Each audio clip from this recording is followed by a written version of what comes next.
국가와 민족을 위해 목숨을 바친 영령들이 잠들어 있는 현충원. 6월이 다가오자 올해도 어김없이 이곳을 찾은 이들이 있습니다. 성성한 백발에도 불구하고 절도 있는 경례 자세만큼은 그대로인 여전사들. 조국을 지키기 위해 꽃다운 청춘을 바친 주인공들입니다. 우리가 군인은 아니지. 여학생들과 여학교 교복 입고도 다 당한 거니까. 전쟁터에 뭐 구별해서 어떻게 하겠어요. 여자는 여자대로 그렇게 힘이 쓰고 남자는 남자대로. 66년 전 한반도 전체가 전쟁의 폭풍에 휩싸인 그때 스스로 총을 든 여인들이 있었습니다. 17살이죠. 고등학교 1학년 때. 학도병들이 많이 왔어요. 너도 왔니? 나도 왔어. 뭐 이리고서든지 가는 거야. 그냥 계속. 그때는 젊잖아요. 17, 18. 무서운 걸 몰랐으니까. 풍전등화도 같은 조국의 운명 앞에 죽음을 각오하고 포화 속으로 뛰어들었습니다. 오로지 조국을 지키겠다는 일념 하나로 목숨을 걸고 싸운 무명의 여전사들. 이름 없이 역사 속에 묻힌 숨은 영웅들이 있었습니다.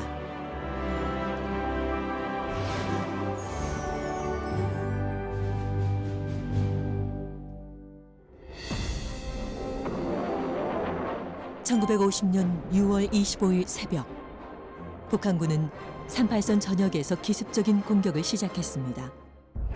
무려 3년 1개월이나 계속된 전쟁 기간 동안 조국을 위해 싸운 이는 군인과 일반인을 모두 합해 약 100만여 명에 달합니다.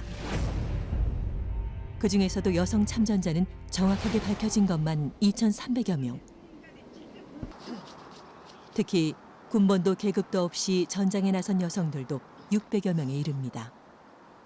한 2,300여 명이 되지만은 실제로 제가 그 2년 동안에 기간하고 문헌에 의해서 자료에 의해서 이렇게 확인했는 인원들만 그렇지 그거보다도 훨씬 더 많을 것으로 그렇게 추정이 되고 있습니다.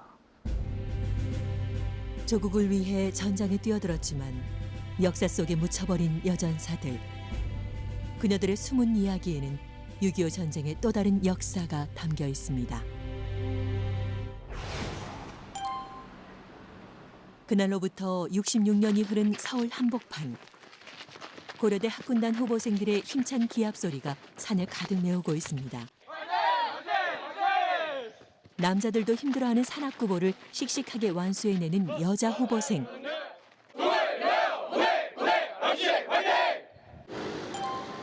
그런가 하면 가천대 학군단에서는 군사학 수업이 한창입니다. 많은 남자 후보생들 사이에서 유난히 눈빛을 반짝이는 유일한 여자 후보생. 가천대 학군단 박혜린 후보생과 고려대 학군단 배지성 후보생. 충성!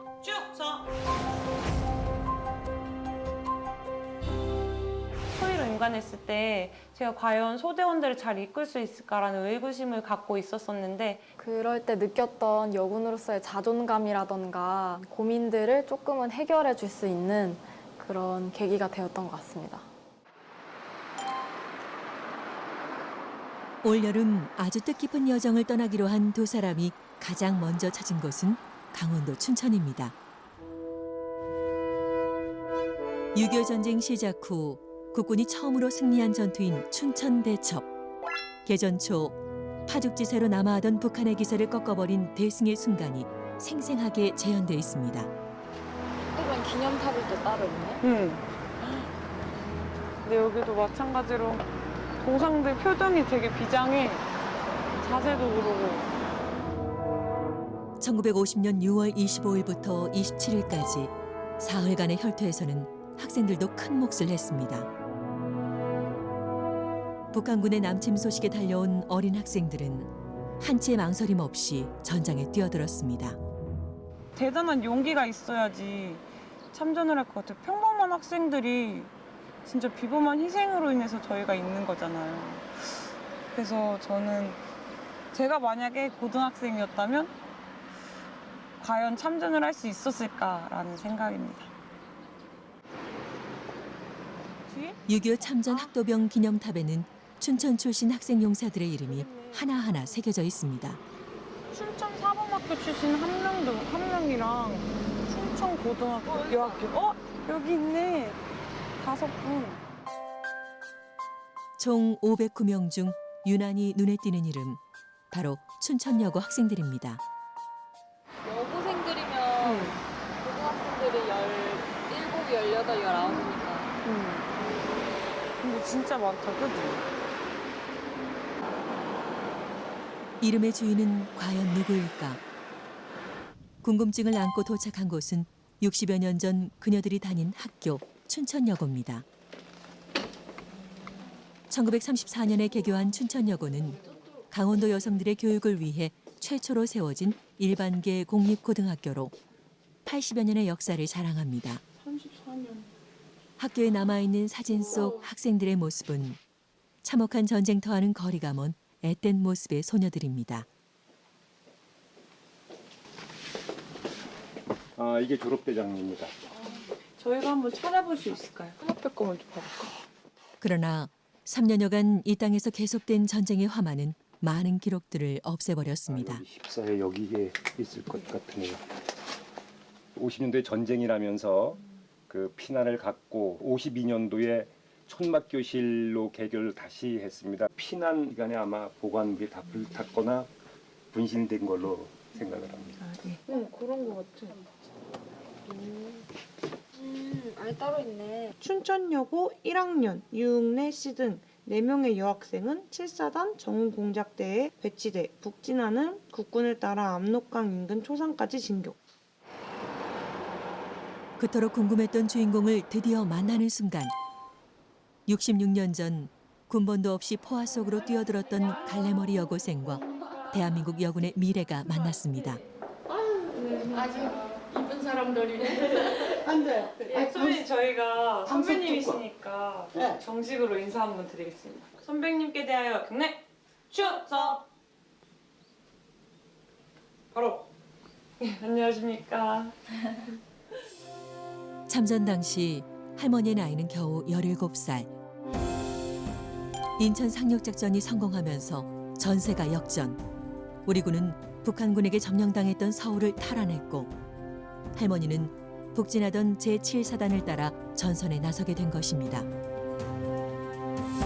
수색대하고 이제 선발대가 막 그리면서 들어가니까 다다다닥 들리기만 하고 포가 가끔씩 꽝꽝 떨어지고 더러 이제 지뢰가 터지는 게 이제 남고 있으면 지뢰도 터지고 우리도 가다가 지뢰가 터져서 한번 차가 이리고도 해서 그랬지만은 전쟁하고 이리고 할 새도 없어요. 그냥 북진하는 거야. 그냥 계속.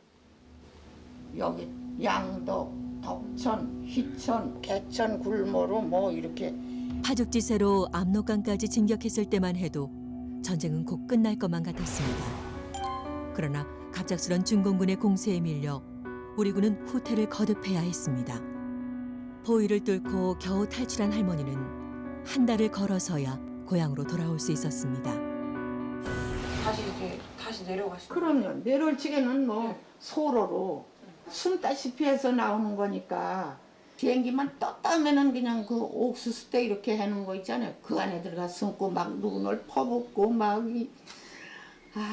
그렇게 하면서 하여튼 비행기만 안 뜨면 걷는 거예요. 비행기만 안 뜨면은 밤이고 낮이고 그냥 하루 10리도 걷고 20리도 걷고 걸으면서도 잠이 와요. 자다가 돌보니 그리고 깜짝 놀라서 그러곤 또 그러고 근데 사흘 굶어도 죽진 않더라. 젊었을 때니까. 그날로부터 무려 66년이 지난 지금까지도 할머니는 결코 잊을 수 없는 장소가 있습니다. 여기 같은데. 여기. 전쟁이 시작된 지 석 달여 춘천을 점령했던 북한군을 몰아낸 국군은 너무도 반가운 존재였습니다. 학도의용군이 되어 전선으로 나서기 전 처음으로 모였던 집합 장소. 여기요? 여기 여관이었고 거기 들어가는 입구가 있는데 거기서 인기가 모여가지고서 들어가면은 거기 뭐라 그러나 복도 같이 생긴데 거기서도 모였었어. 한 5, 60년 됐고.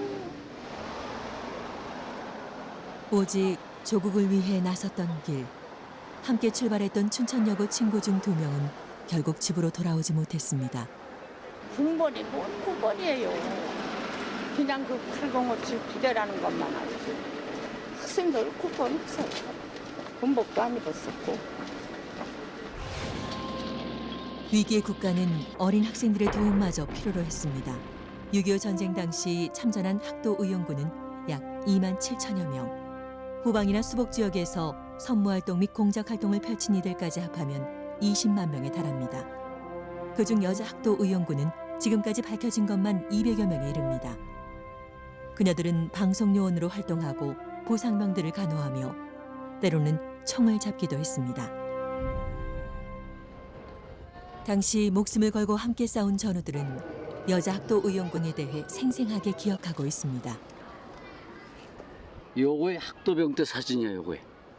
경주 안강전선에서 울산에 무전기 보급품 받으러 이제 갔을 때요. 17살의 나이로 참전한 왕성구 할아버지는 지금도 또렷하게 기억나는 모습이 있습니다. 다리 밑에가 이제 야전병원 하나 있는데 거기 그 여학생들이 거기 있더라고요. 봤어. 그래서 어디냐 하니까 강릉 사범이다. 그때 막연하게 들은 거야. 강릉 학생들이 경주에서 또 무대기로 간 게 3, 4단 23년대로 그 학도병 중대가 또 따로 포병 중대로 따로 가고 여자 학도병은 또 있고 그 사격하는 거 보면 아주 기가 막혀요, 여자. 각 부대별로 그 학교 단위별로 아니면은 개인적으로 많이 그 군부대에 입대를 했습니다. 어떤 데는 20명을 봤다. 또 어떤 데는 여학생들이 한 30명 뭐 이렇게 했다.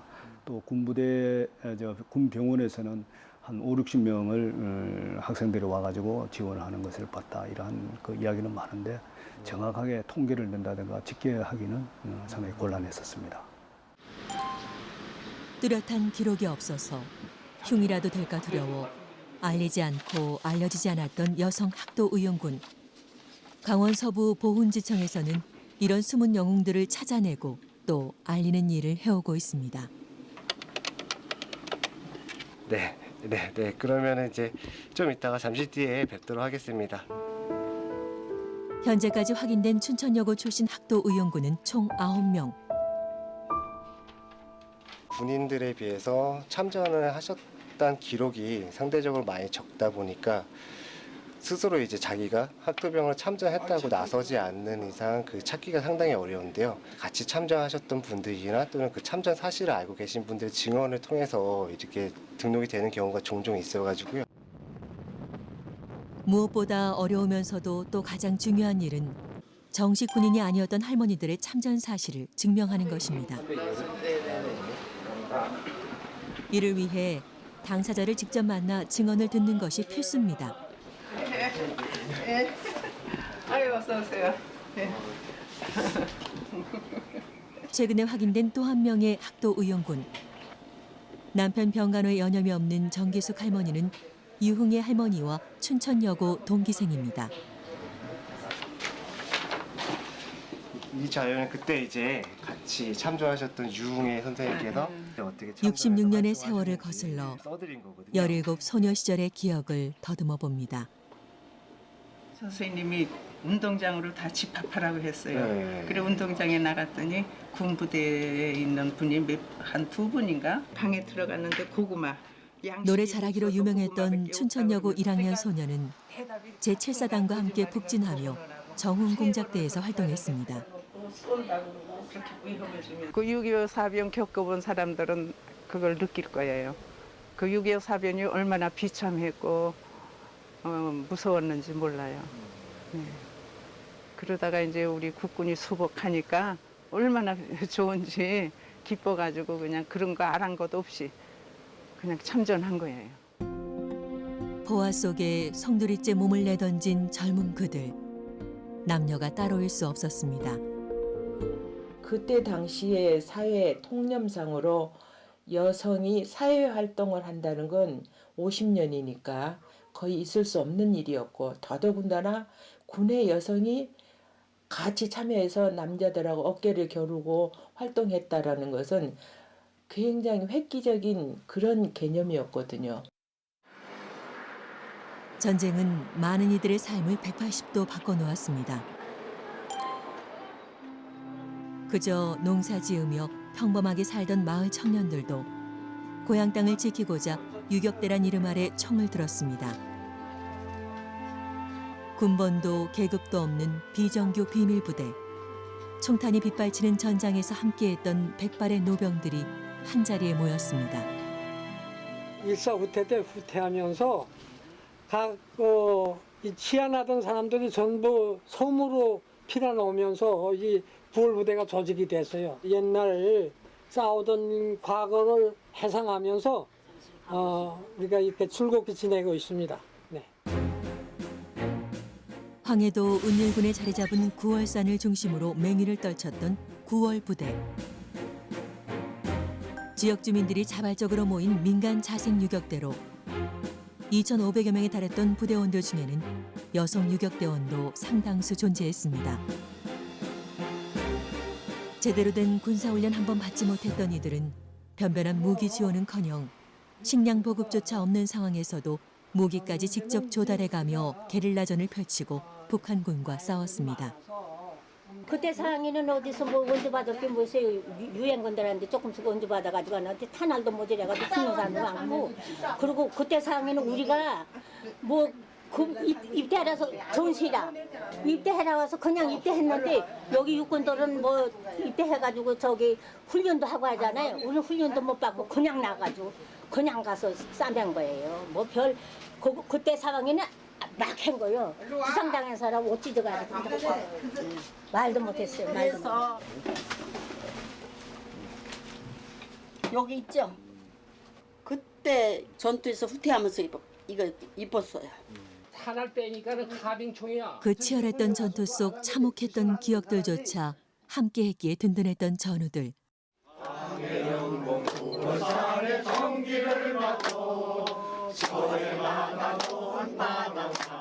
그리고 60여 년의 세월이 흘렀어도 생생하게 기억나는 부대가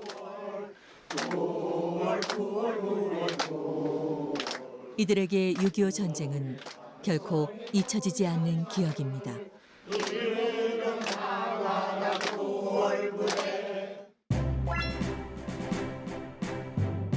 기습공격, 상륙작전 등 숱한 전투에서 수많은 적군을 사살하고 후방을 교란하는가 하면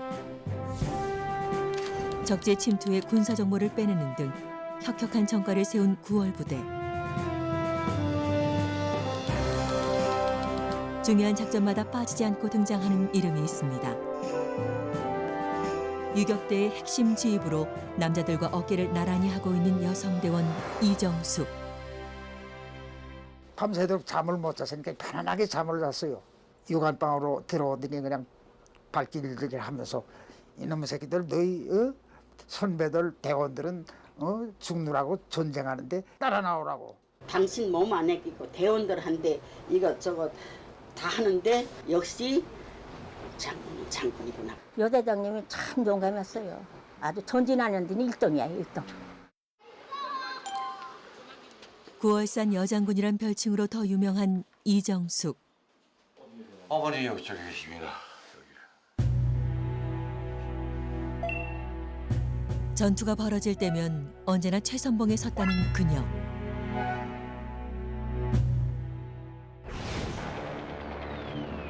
(6.25) 전쟁이 발발하자 마을의 청년들을 모아 무장 치안대를 조직. 낫과 새수랑을 든 수십 명의 농민군을 이끌고 북한군에 맞선 이정숙. 굉장히 큰 전투를 치러요. 저 인민군 정규군부대하고 전투를 치는데 거기에서 상당한 역할을 하셨고 적진에 들어가서 많은 첩보 활동을 했던 거로 그렇게 확인이 돼요.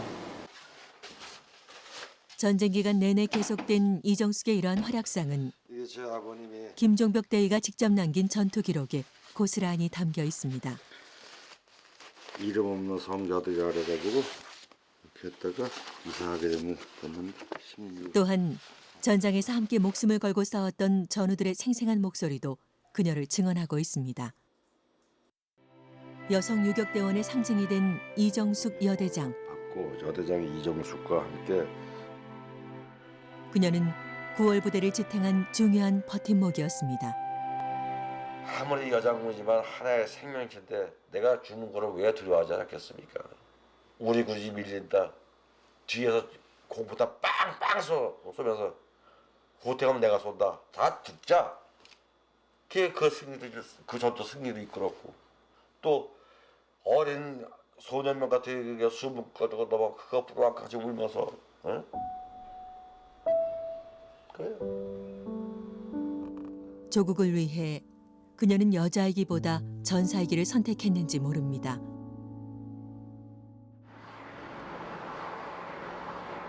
(6.25) 전쟁 기간 동안 전국 각지에서 활동한 유격대 무명용사들. 66년 전 서해를 지킨 숨은 공신도 이들이었습니다. 연평도 북쪽에 자리 잡은 섬 용매도를 중심으로 활약했던 울팩 부대. 제가 있어도 여기고 저희가 다 같이 나갈 때는 사람이 너무나 많으니까 다 일일이 누가 누군지는 모르지. 근데 이 의무대원은 따라나간다고 전투가 하나만 상륙작전. 북한 지역에 침투해 후방을 교란하거나 보급로 차단, 첩보 수집 등이 주 임무였던 울팩 부대. 절반 이상 다 죽었어 지금. 그러니까 같이 있던 사람이 다 죽고 나니까 뭐 보통 얘기 물어볼 수도 없고 잊어먹은 걸 물어볼 수도 없고 그래.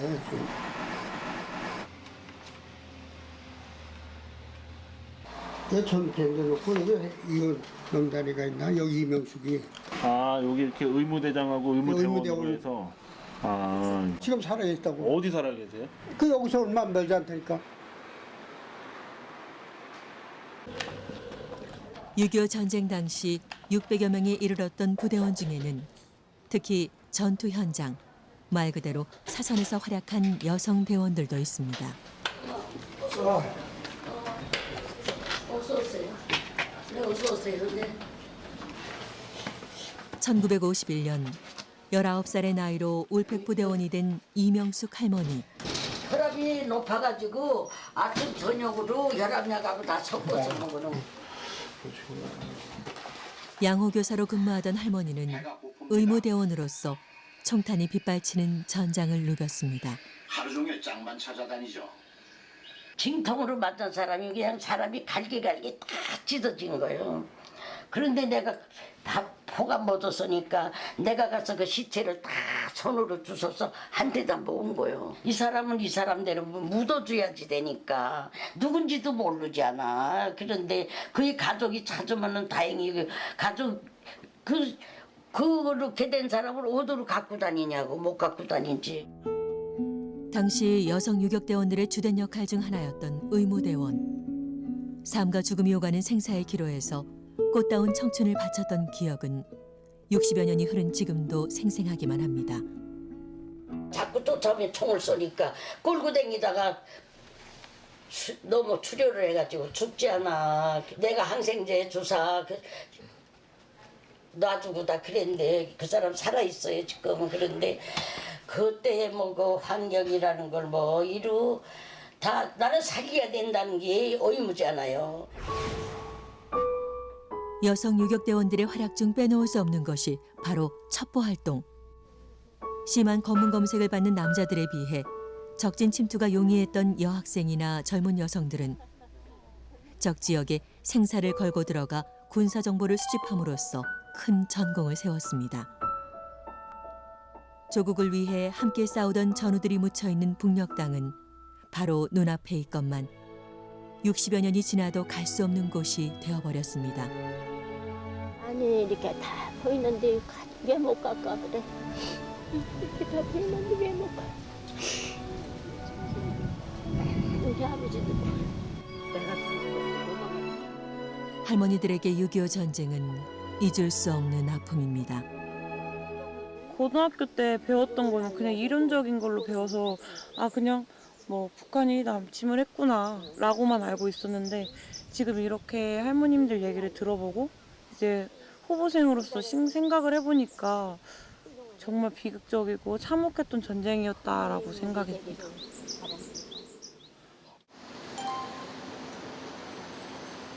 압도적인 군사력에 힘입은 북한군의 공세에 자원에서 군에 입대하기를 원하는 여성들이 늘어갔습니다. 여기 있다. 이로 인해 창설된 육군 여자의용군. 여자의용군 모집에 대한 반응은 누구도 예상치 못했습니다. 원래는 의용군이 500명을 뽑았는데 대구랑 부산 각각 거기서 500명을 넘어서 이제 1000명까지도 지원을 해서 합쳐서 이제 2000여 명 정도 지원을 했다고 지금 기사가 되어 있습니다. 당시 여자의용군 지원 자격은 만 18세에서 25세까지의 미혼 여성으로 중학교 졸업 이상의 학력 소지자, 중학교 이상의 교육을 받은 여성이 전체 여성의 2% 정도로 극소수였던 점을 감안하면 더욱 놀랍습니다. 중학교 이상의 학교를 여성이 갈 수 있다는 것은 의식도 많이 끼어 있어야겠지만 기본적으로 경제력이 뒷받침되는 계층이었을 거라고 추측됩니다. 엄격한 선발 과정을 거쳐 배출된 육군 최초의 여자의용군. 학군사관후보생 박혜린 선배님께 정식으로 인사드리겠습니다. 쭉! 충성. 더 멋있는 여자가 되고 싶어서 군대에 들어왔다고 하셨으니까 너무 감사합니다. 네, 감사합니다. 25세 나이로 여자의용군에 자원 입대해 보급 장교로 활약했던 이수덕 할머니. 초등학교 교사였던 1950년 25세 나이로 여자의용군에 자원 입대했습니다. 66년에 걸친 우리 여군의 역사를 한눈에 확인할 수 있는 전쟁기념관 여군실엔 이수덕 할머니를 비롯한 여자의용군의 발자취도 고스란히 남아 있습니다. 내 옷이네. 아유, 눈물 나온다. 이건 내가 일군 사람 볼 때 여기 다 놨던 거. 미군이 입던 옷을 줄여서 만든 여자의용군 군복은 항상 소매를 걷어 입어야 할 정도로 컸고 모자는 눈까지 내려왔습니다. 이렇게 눈물이 나오잖아. 왜냐면은 우리는 살겠다고 군대 들어간 게 아니야.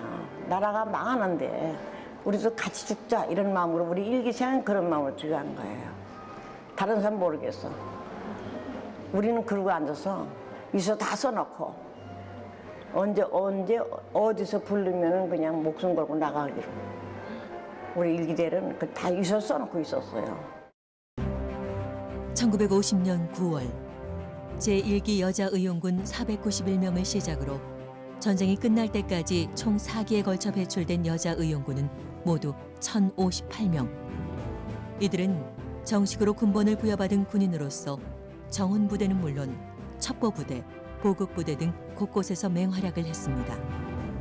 의용군이라는 것은 정식 의무된 군인이 아니라 자진해서 스스로 용기를 내서 군에 들어온 사람들을 의용군이라고 하거든요. 구한말에 보면은 의병이 있었지 않습니까? 그 의병하고 같은 개념의 군인이 의용군이거든요. 그런 의용군을 우리 여자 의용군이라고 했지 여군이라고 최초에는 부르지 않았습니다. 풍전등화와도 같은 조국의 운명 앞에 죽음을 각오했던 지원이었습니다. 저기 집배기를 앉으니까 다리가 좁았어. 수원여고 2학년이던 18살 때 여자의용군 제2기로 자원 입대한 이복순 할머니. 한겨울 추위와 배고픔을 견디며 훈련을 마친 할머니는 강원도 정선 부근에 주둔하고 있는 제9사단에 배속되었습니다. 치열한 전투로 수없이 이동하던 당시 부대 기밀 서류를 사수하라는 명령이 하달됐습니다. 사단 CP라고요. 안심할 수 없어요. 저는 보초도 밤에요. 천막에서요. 보초 섰어요. 이삭과 천막에서요. 여자라고 안 봐줘요. 그래서 나중에는 과장님이 저한테 술탄 2개를 허리에다 채워주셨어요. 수통하고 술탄. 그건 뭐냐 하면 하나는 족을 던지고 하나는 포를 안 잡게 잡고 술탄까지 차고 다녔어요. 저는. 영원히 잊을 수 없는 그날들. 그때 전쟁터에서 입은 부상은 할머니를 평생 괴롭혀왔습니다. 아직도 저는 어떻게 해서 다치고 그런 것까지 다 기억나요. 그게 트라우마가 돼가지고요. 이 죽을 때까지 잊어버리지 않을 거예요.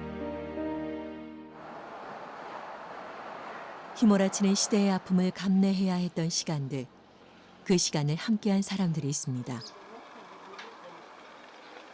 강원도의 한적한 시골 마을에서 평화로운 일상을 즐기고 있는 이춘자 할머니. 1950년 9월 26일 최초 여자 의용군의 역사적인 수료식 현장. 그 대표 자리에 할머니가 있었습니다. 일기생 500년 졸업식 할 때 내가 대표로서 답사에 있는 장면이라고. 근데 이 사진이 어떻게 훈련소 남아있더라고요. 엄격하게 선발된 여자 의용군은 교육대에 입소해 3주간의 훈련을 받았습니다. 위급한 상황 속에서 훈련은 고됐고 상황은 극도로 열악했습니다. 우리 처음에 들어가서 훈련 받는데 이제 A, B, C, D 이제 A 중대, B 중대, C 중대가 있어가지고 A 중대는 칼빈총이고 B 중대는 M1이고 C 중대는 곤총이고 그랬어요. 그때는 무기가 그거밖에 없었어. 각계 전투 훈련, 실탄 사격과 전술 훈련에 이르기까지 남자들과 똑같은 훈련을 받은 할머니는 이후 최전방을 누비며 숱한 전투에서 임무를 수행했습니다. 목숨을 걸고 조국을 지킨 이춘자 할머니. 똑같은 상황이 다시 온데도 같은 선택을 할 거라고 말합니다. 자부심 같죠. 여자들도 군대에 갈 수 있다는 것도 위기에 처했을 때 여자들도 얼마든지 나설 수 있다. 옛날에 그런 일이 있었잖아요. 유관 여사도 그런 좋은 일을 하셨고 다 있었잖아요. 여자들도 남자 이상 가는 힘이 있어요. 그런데 6.25 전쟁 당시 조국을 지키기 위해 자원 입대한 여성들이 육군에만 있었던 것은 아니었습니다. 귀신 잡는 해병으로 불리며 인천 상륙작전에서 큰 활약을 펼쳤던 해병대. 이는 대한민국 최초의 여자 해병 탄생에 중요한 계기가 됐습니다. 바로 이 인천 상륙작전 때문에 해병대의 여군이 탄생하게 된 것이죠. 1950년 9월 15일 유엔군은 메가더 사령관의 지휘 아래 인천에 상륙해 6.25 전쟁의 전세를 뒤바꾸게 됩니다. 바로 인천 상륙작전. 그런데 이 작전을 위해 제주도에서 진행됐던 해병대 모집에 자원한 126명의 여자들이 있었습니다. 당시에 제주도에 있던 여자들도 비록 우리가 여자의 몸이지만 나라가 누란의 위기에 처해 있는데 가만히 있을 수 없다. 그래서 여군들도 해병대 제4기로 지원을 했습니다. 강한 비바람과 억센 파도를 온몸으로 견뎌온 제주도. 이곳에 대한민국 최초의 여자 해병이 있습니다. 제주도에서 태어나고 자란 강기라 할머니는 초등학교 교사였던 1950년 여름 해병 제4기에 자원 입대했습니다. 그때 19살 철부지죠. 그때는 9월 1일 날인데 제식 훈련을 시키고 신체검사를 하고 나더니 그 이튿날에 LST 타고 그냥 진해로 갔어요. 진해로 출발하기 하루 전인 1950년 8월 31일 입대식이 진행됐습니다. 총 1,500여 명의 해병 제4기생 중 126명의 여자. 최초로 여자 해병이 탄생한 순간이었습니다.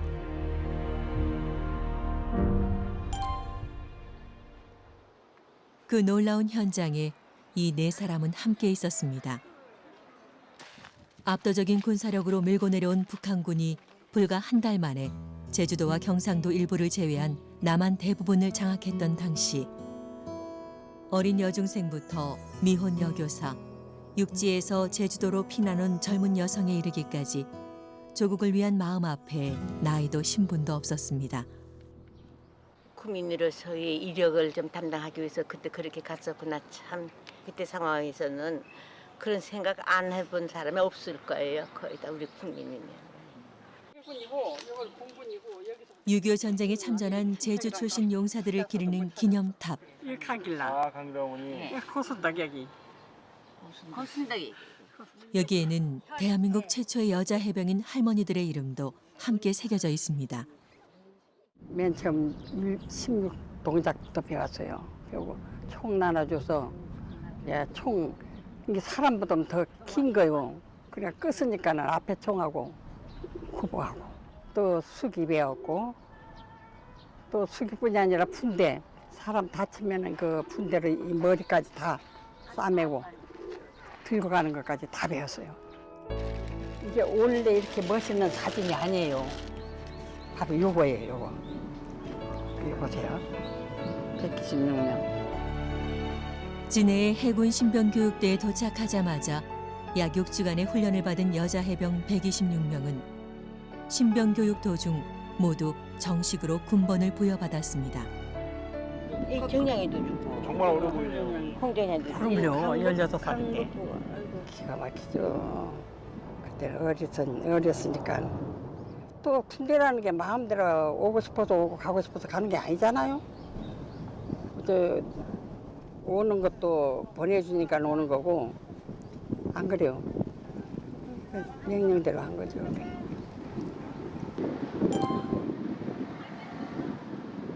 여자 해병 자원자들의 최초 집결지였던 제주 여중. 옛날에 작았죠, 학교가. 이렇게 멋있는 학교 또 와보면 좋겠네. 이게 다닌다. 이곳에서 긴 머리를 단발머리형으로 자르는 등 입대 준비를 완료했습니다. 당시 자원 입대자들 중 대부분은 제주도 내 여자 중학생들.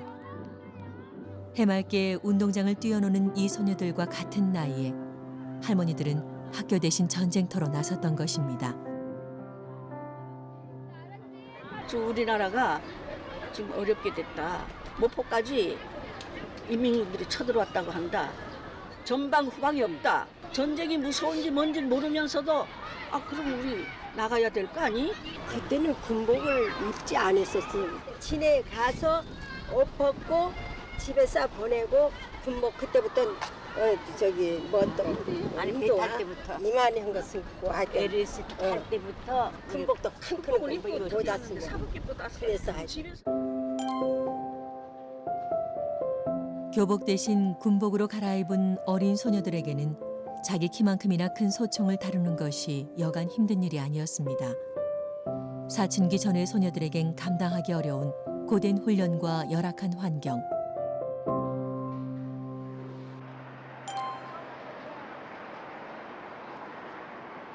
꽃다운 청춘들이 조국을 지키겠다는 일념하에 해군 수송선에 몸을 실었던 제주항.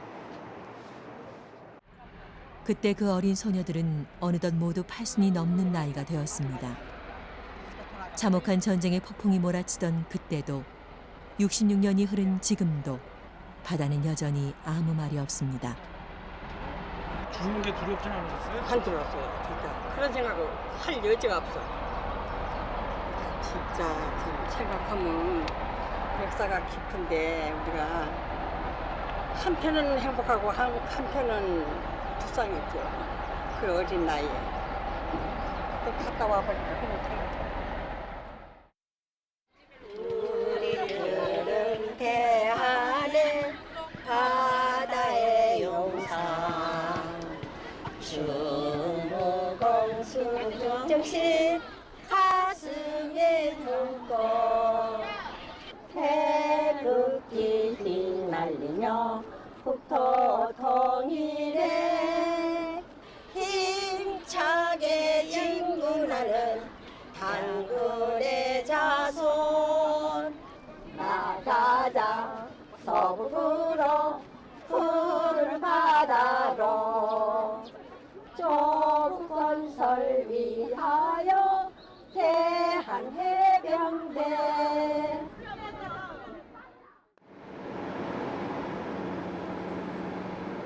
한반도 역사상 가장 가슴 아픈 전쟁으로 기록된 6.25 전쟁. 6.25 전쟁으로 많은 영웅이 등장했지만 그 뒤에는 이름 없이 쌓은 수많은 이들이 있습니다. 안녕하세요. 어떻게 오셨나요? 저희가 6.25 첫 여자 학도병에 대해서 관심이 있어서 신문 기사를 보게 되다가 이제 박이숙 할머님에 대해서 저희가 알게 됐어요. 아, 예. 네, 지금 보시면 여기가 이제 중앙포지소고 할머니 댁은 요즘 이렇게 돼서 한 도보로는 한 5분 정도 떨어져 있는 곳입니다. 처음 만났던 장소가 여기 앞이. 아, 여기서 조금 떨어져 있는 장소인데요. 도로에서 만났죠. 도로에 전동차를 타고 가실 때 너무 이제 위험하게 운행을 하셔가지고 갓길로 이렇게 잘 가시면 되는데 중앙선을 잡고 오시고 이렇게 뭐 차들이 이렇게 중앙선을 넘어서 피해가시고 이런 상황이 계속되는 걸 반복돼가지고 저희가 이제 관사지도 붙여드리고 그 다음에 이제 우연찮게 그 집을 한번 방문하게 됐었어요. 박이숙 할머니의 사연은 관할서 경찰관들에 의해 세상에 알려지게 됐습니다. 그 당시 6.25 전쟁 당시에 여자 학도병이셨던 분들의 마음가짐을 저희도 한번 배워보고 싶어서 이제 할머님들을 찾아보게 되었습니다. 네, 요 집입니다. 여기가 할머니 댁입니다. 네, 이게 할머니가 거주하시는 데죠. 할머니. 문이 잠겨 있고 할머니가 안 계신 것 같습니다. 오랫동안 멈춰 있었던 것 같은 전동 휠체어. 할머니 댁은 맞는 것 같은데 전동차에 먼지 쌓여 있는 것도 보이고 문도 잠겨 있는 거 보이고 또 우편물도 굉장히 많이 쌓여 있는 거 보니까 오래 안 계셨던 것 같습니다. 꽤 오랜 시간 방치된 듯 어느 곳에서도 사람의 손길이 느껴지지 않습니다. 벌써. 안녕하세요. 안녕하세요. 때마침 만난 마을 사람. 종종 들러 할머니를 돌봐주고 있다는 면사무소 직원의 도움으로 집안을 살펴볼 수 있었습니다.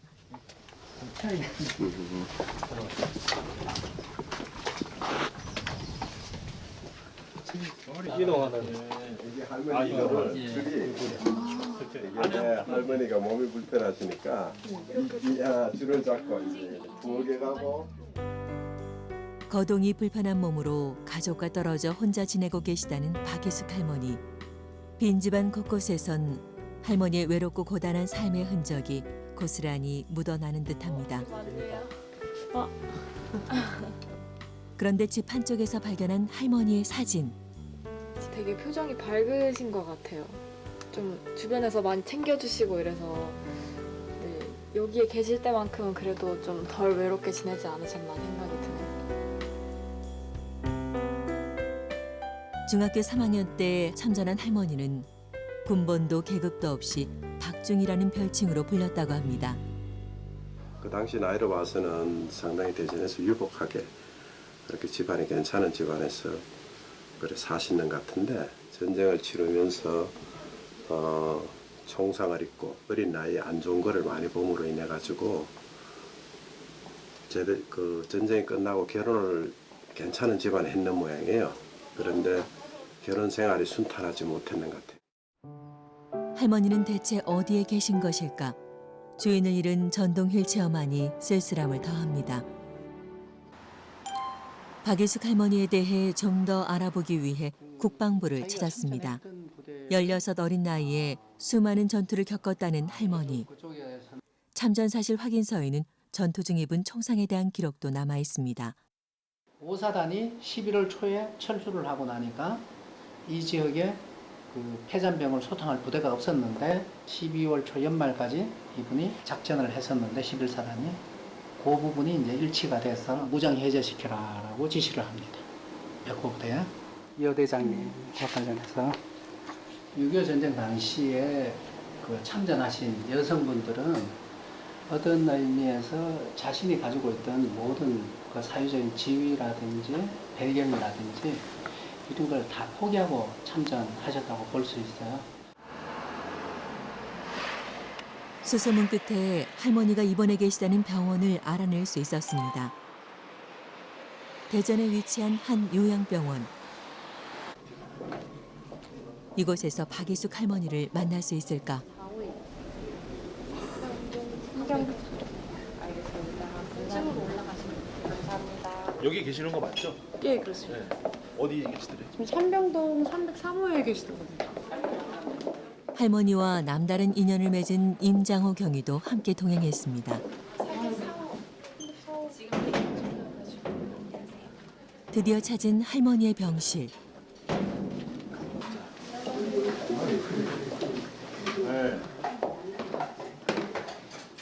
생각보다 훨씬 수척한 할머니의 모습. 오늘 기억나세요? 기억나세요? 와, 왜 이래 되셨어? 그래? 가슴이 먹먹해 쉽게 입이 떨어지질 않습니다. 성격 3월 지금 뭐 엄청 야위셨네요. 드시는 거 제대로 못 드시는지. 지인의 보살핌을 받고 있는 할머니는 의료진의 도움 없인 생활이 불가능한 상태입니다. 보건병원에 계시다가 일로 이제 그 금년 2월 5일 날 이제 좀그 욕창 같은 게 있고 또 식사도 잘 못 하시고 그래서 이쪽으로 모시게 됐어요. 일로. 목소리가 이게 소리로 돼서 바깥으로 이렇게 나오지를 못해요. 말씀을 하시는 네. 할머니, 전쟁 나가셨잖아요. 전쟁에서 어떤 일 하셨어? 가셔서 뭐 하셨어요?